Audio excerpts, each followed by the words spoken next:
ஜமீஅன் அய்யுஹல் முஃமினூன் லஅல்லக்கும் துஃப்லிஹூன். நீங்கள் வெற்றி பெறுவதற்காக மூமின்களே அல்லாஹ்விடத்திலே தௌபா செய்து மீளுங்கள் என்று அல்லாஹ் அழைக்கிறான். அந்த ரஹ்மான், அந்த அல்லாஹ் நமக்கு எச்சரிக்கையாக சொல்கிற வார்த்தை, இன்னல்லாஹ லா யக்ஃபிரு அன் யுஷ்ரக பிஹ். அல்லாஹ்வுக்கு இணை வைக்கப்படுவதை ஒருபோதும் அல்லாஹ் மன்னிக்க மாட்டான். தவறு செஞ்சா வாங்க மன்னிப்பு தருகிறேன், தவறு செய்தவர்களை அழைக்கிறான்.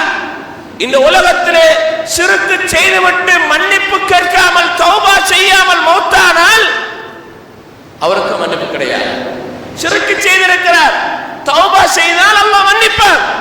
சிறுக்கு செய்தவர்கள், அல்லாஹ் அல்லாஹ்வுடைய விடயங்களில் ஈடுபட்டவர்கள், வணக்க வழிபாடுகளில் ஈடுபட்டவர்கள், அல்லாஹ்விடத்திலே தௌபா செய்வதற்காக வாருங்கள், திருந்துங்கள், உங்களுடைய வாழ்க்கையை மாற்றுங்கள், அல்லாஹ்வை மாத்திரமே வணங்குங்கள். அவன்தான் வணங்குவதற்கு தகுதியானவன், அவன்தான் அறுத்து பலியிடுவதற்கு தகுதியானவன், அவன்தான் பிரார்த்தித்து அழைப்பதற்கு தகுதியானவன், அவன்தான் நேர்ச்சி செய்வதற்கு தகுதியானவன்.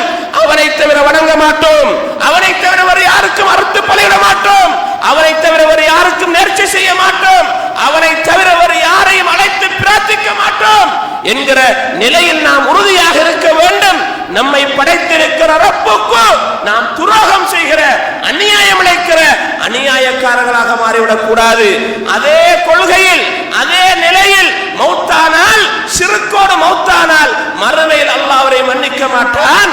வயக்ஃபிரு மா தூன ذلك லிமன் யஷா. அல்லாஹ் நாடினால் ஏனைய பாவங்களை மன்னித்து விடுவான், ஏனைய குறைகளை அல்லாஹ் நாடினால் மன்னிப்பான். சிறுக்கோடு வந்தால் அல்லாஹ் மன்னிக்க மாட்டான்.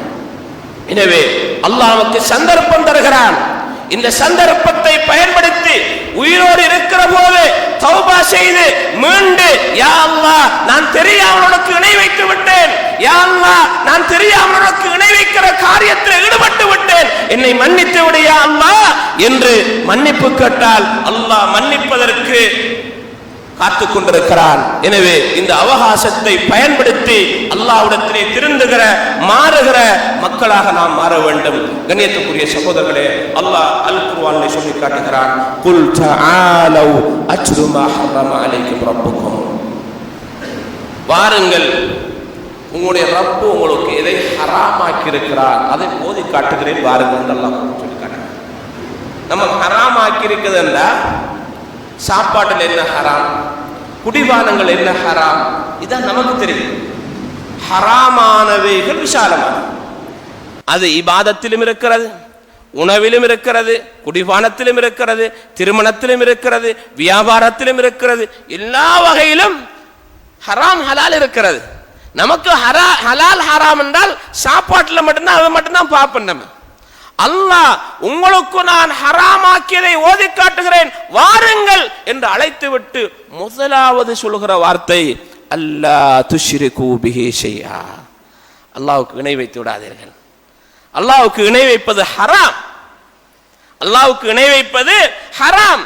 இந்த ஹராத்தோடு நாம் மௌத்தானால் நாளை மறுமையில் வெற்றி பெற முடியாது என்பதனை நாம் புரிந்து கொண்டு வல்லவன் அல்லாஹு தஆலா நம்முடைய வாழ்வை பரிசுத்தமான வாழ்வாக மாற்ற வேண்டும்.